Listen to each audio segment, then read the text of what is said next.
Demurrage money, when to pay. It is a never-ending story, and in each void charter, it is always a long dispute between the two involved parties, the ship owner and or charterer, shipper and receiver. The question in focus is, when does the demurrage start and when does it end, and who have to pay?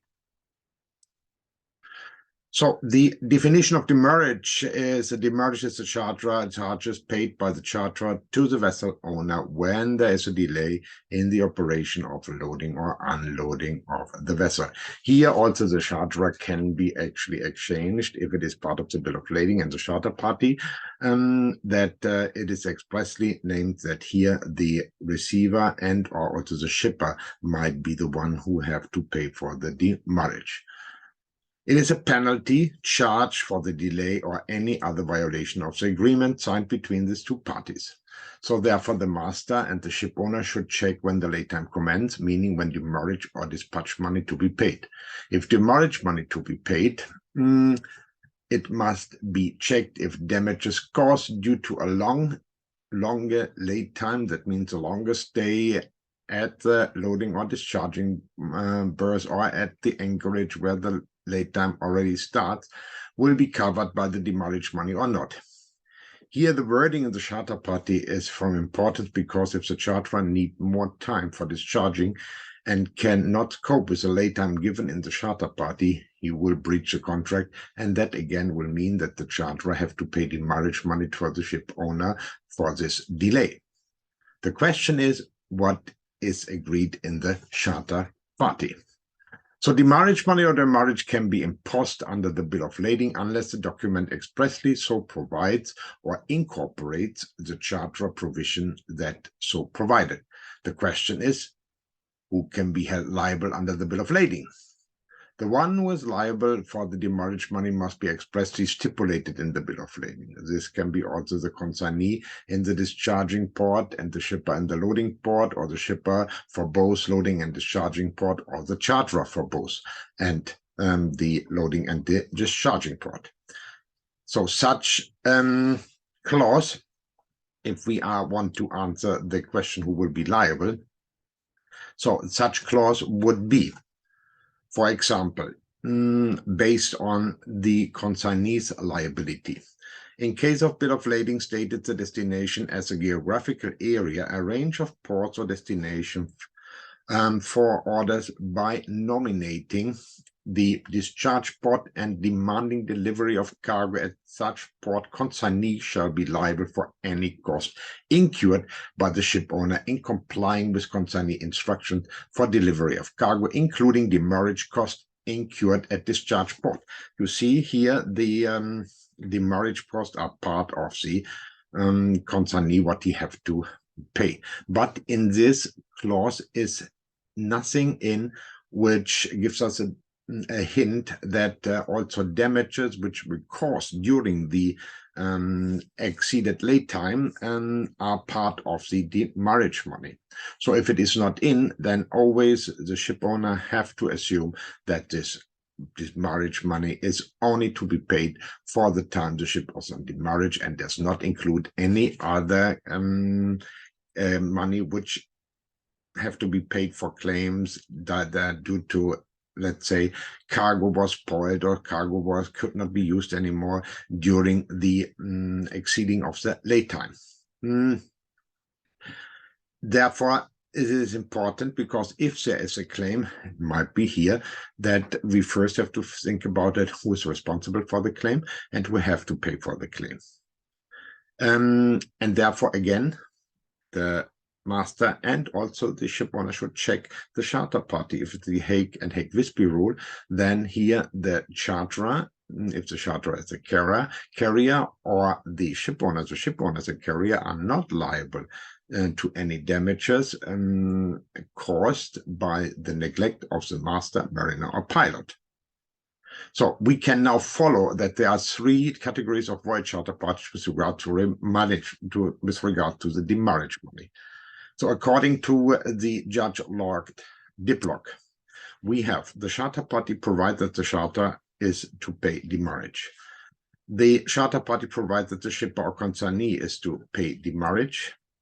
and the charter party provided a neutral term, demurrage to be paid. The demurrage money is important if in the grain, coal, or any bulk trade, especially for grain and coal, there are charter parties which provides expressly for the consignee to pay demurrage incurred at the discharge port. For the loading port, it is usual that the shipper who will be liable to pay demurrage if the period of loading is delayed. In the English law, the effect of incorporation into a bill of lading of charter party demurrage, where the receiver is the one who have to be liable for demurrage, the holder of the bill of lading is responsible for the payment of the demurrage in the port of discharging.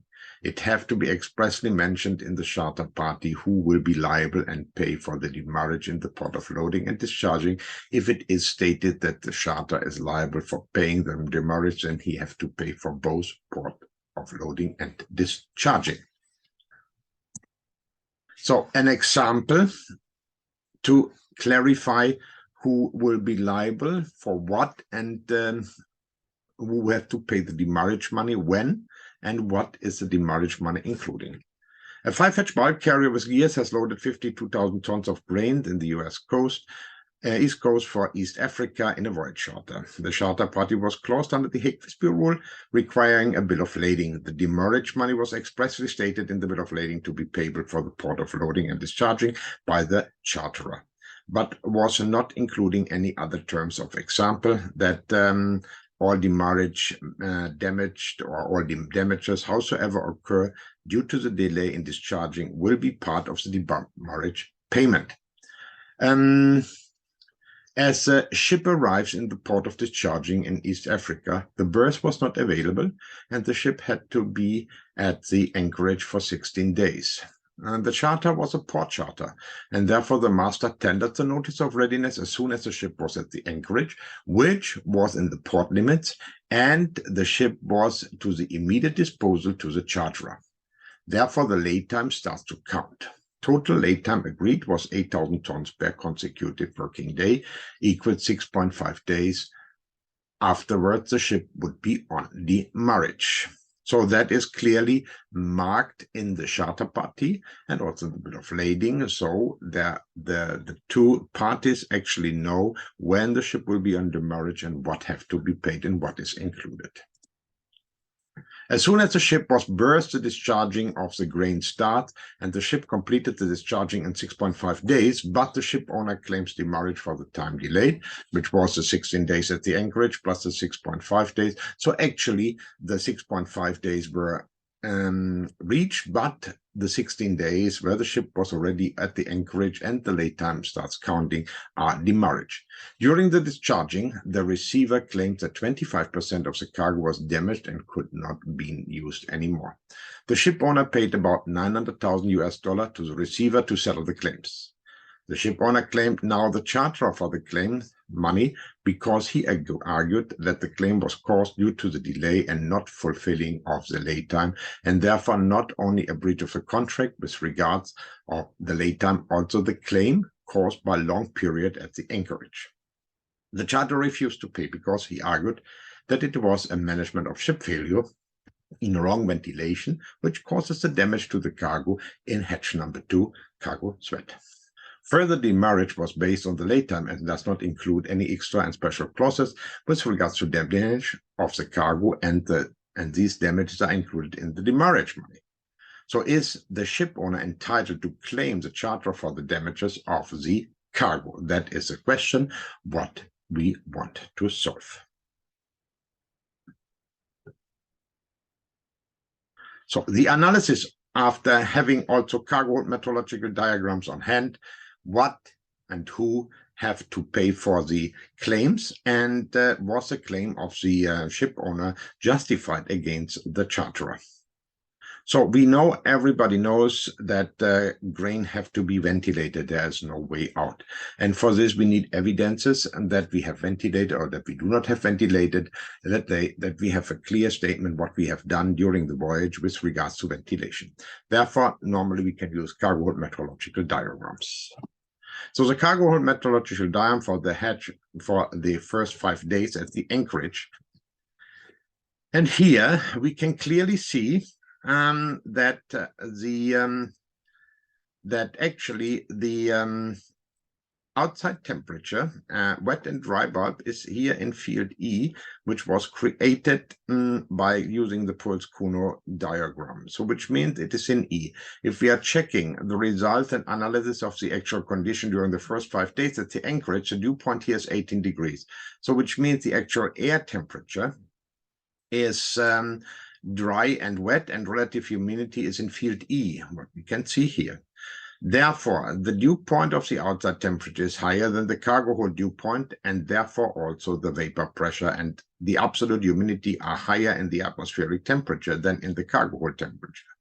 Ventilation will result because of the vapor pressure differential of the ventilation air in the cargo in a humidity transport inside the cargo. Ventilation can cause here damage due to cargo sweat. Actually, here the ship have ventilated during the first days and at the anchorage, which normally had to be stopped if they're using correctly or the cargo meteorological diagram.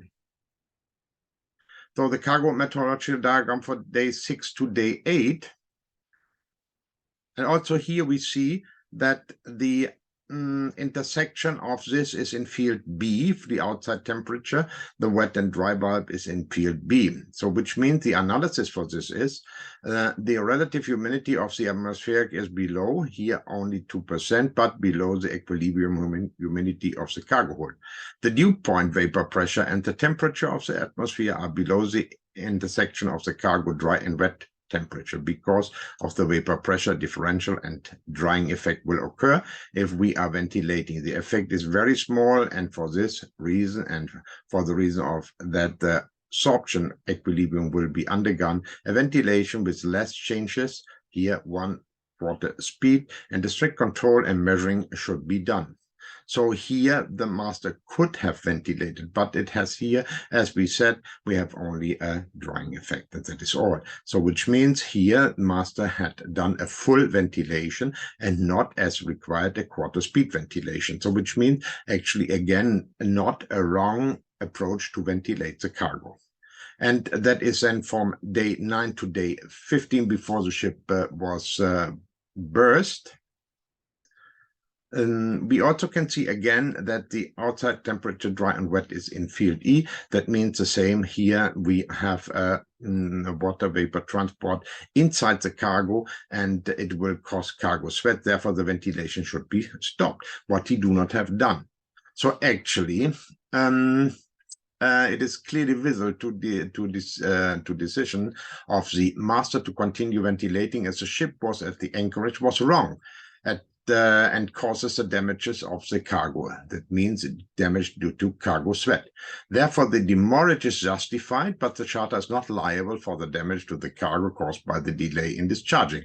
The long time at the anchorage, if the master would have been followed the result of the diagrams and would have stopped the ventilation to avoid humidity transport inside the cargo, which causes the cargo sweat, then the cargo would be not damaged. The ship owner is entitled for the demurrage money because it breach of contract of the charterer because of the delay of the agreed late time, but not entitled to get the $900 from the charterer because actually the charterer is here, or the charterer is here named as a carrier, and therefore the cargo is closed under the Hague-Visby rule, which says that the carrier, neither the carrier nor the ship shall be liable for any damages lost to the cargo caused by neglect of the master, mariner, or his pilot or servant of the carrier. So which is actually here the case.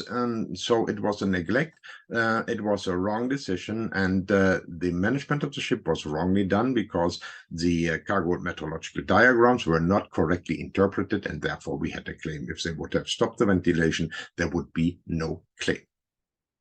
So we see that the wording and also the special clauses in the charter party and also the bill of lading with regards to demurrage money are very, very important to understand, and who have to pay what and from what time the party have to pay. Thank you for watching and have a nice day.